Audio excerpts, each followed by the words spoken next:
Death is nothing to us, since when we are, death has not come, and when death has come, we are not. This is a quote from an ancient Greek philosopher named Epicurus, and I believe it has a lot of relevance in the conversation surrounding what the concept of dying really means for a game like Team Fortress 2. Surrounding the typical talking points on this topic are two large camps, the optimists and the pessimists. Though the hearts of these two camps are usually in a place of goodwill and respect, if not reverence for TF2, the way the topic of death has been discussed surrounding TF2 has not been as thought-provoking for such a heavy topic. We can easily tell if a person is dead, but how long do ideas live on for? Until they are disproven by someone else. Do ideas live on as long as someone believes in them? It's up for debate. And the same can be true with art, of which TF2 is a series of interwoven art forms. From the graphical fidelity of source engine rendered models and textures relating to the 1950s and 60s technology and weaponry, with matching set pieces and levels to boot, to masterfully crafted sound design, music, weapon sounds that are both distinct and iconic in their own right. But the death of a game is more subjective. It is easy to construe the idea of a game with an active player base and developer support as alive or dead, which in and of themselves are subjective ideas with varying degrees of agreement as to what constitutes an active player base and having developer support.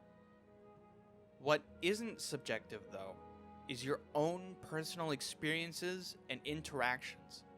Those thoughts and feelings are your own. When you boot up TF2 and are still able to find a match and have fun, does it really matter what Funky Monkey 69 says? Or what Juicy Lucy 1337 said about the state of the game? In the moment, when you're able to sit down and enjoy the experience of a TF2 match in your own way, whether you're playing the objective, trying a meme strategy with friends, or ignoring the entire basis of it being a team-based first-person shooter and are playing as a friendly Hoovie. Does it really matter in that moment whether anyone says the game is dead or not?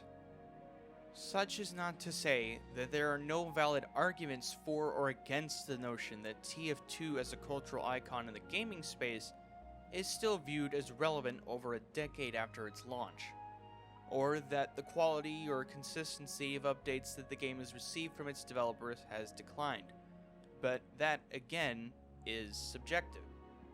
There are arguments to be made that TF2 as it stands today is a timeless masterpiece, with game mechanics that only age better and better as time goes on. To others, it is a bot-infested hellscape that sucks the joy out of playing a video game. But I'd like to refer back to my earlier question. What does it really mean to die for a video game? When the servers go down forever due to a lack of profitability for the developers? When the cultural relevancy dimmers to a small handful of nostalgia posts on a subreddit that hasn't seen new content in 3 years? It is entirely subjective, because so long as the idea of the game lives on, the game in and of itself can live on, in the memories of those who played and enjoyed it, to those who made friends through their shared passion of said experience. It is so much easier to focus on the negative aspects of an old game like TF2, and it is ever so easy to promote the ideology of TF2 being a dead game. I'd like to propose instead that we use the energy devoted towards the entire conversation and shift it away from the negative premise of TF2 being dead or not, and instead shift that energy towards making the most of the experience we still have today. It is still possible in 2023 to join a public or community server that reserves the core of the developer's intended gameplay loop and experience set. And there are just as many, if not more, servers still in operation for a wide breadth of gameplay options and experiences outside of that core. What I'm really saying here is we should not dwell on what was, because we cannot guarantee that we can ever bring that back or relive it. Instead, focus on the here and now.